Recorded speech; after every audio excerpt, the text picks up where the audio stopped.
Every year, the tech community holds its breath for WWDC. This year, the script was supposed to be simple. Apple takes the stage, they unveil the M5 Mac Mini, and we all celebrate the next step in desktop evolution. Instead, we got hours of AI software, deep dives into Siri, and nothing else. For the thousands who stayed up late, that silence was deafening. Some are calling it a failure. Others are speculating that the desktop Mac is being phased out. But if you look at the supply chain data, the logistics, and the current market reality, something much more calculated is happening. This wasn't a blunder. It was a deliberate tactical retreat. Today, we're going to uncover exactly why the M5 Mac Mini is currently a ghost in the machine and why the real story is much more exciting than just a missing hardware launch. To understand the missing Mac, you have to follow the money. In 2026, the entire global tech economy is pivoting. Every major cloud provider and AI firm is in an absolute, no-holds-barred war for two specific components: high-bandwidth memory, HBM, and high-density storage. These components are the lifeblood of the massive, power-hungry AI clusters being built right now. It is a classic case of supply and demand.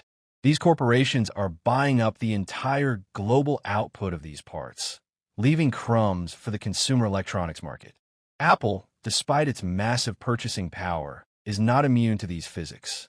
If they launch the M5 Mac Mini today, they don't have the high-speed component inventory to meet the launch day demand. It would lead to a catastrophic, months-long waiting list. By waiting, they are choosing stability over hype. But there's a second, more fascinating factor. The current M4 Mac Mini hasn't just been a success, it's been an anomaly. Its performance-to-price ratio is so aggressive that it has essentially cannibalized other segments. We're seeing massive corporate fleets and creative agencies replacing entire workstations with these tiny, power-efficient boxes.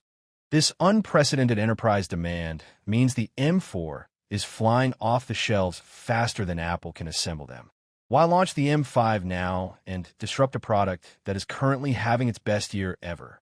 Apple is clearly letting the M4 finish its victory lap while they stabilize the supply chain for the M5 launch. So, what are we actually going to get when the curtain finally lifts? Forget a physical redesign. The M4's chassis is already a marvel of engineering. It's tiny, thermal efficient, and undeniably beautiful. Don't expect that to change. The changes are entirely internal, and they are massive. The biggest news? The death of the 256 gigabytes base model. Industry insiders are betting on a new 512 gigabyte standard, paired with 16 gigabytes of unified RAM. For years, Apple has been criticized for these stingy base specs. Making this shift effectively gives the user a massive value add right out of the box. For the power users, the M5 Pro models are expected to jump to a 1 terabyte standard. When you combine this with the M5's enhanced neural engine, designed specifically for local, on-device AI workloads, you're looking at a machine that isn't just faster, it's fundamentally more capable of handling the next decade of software. Yes, we have to talk about the price. A $100 increase is the likely reality, bringing the starting price to $799. But here is the critical distinction. This isn't just an Apple tax.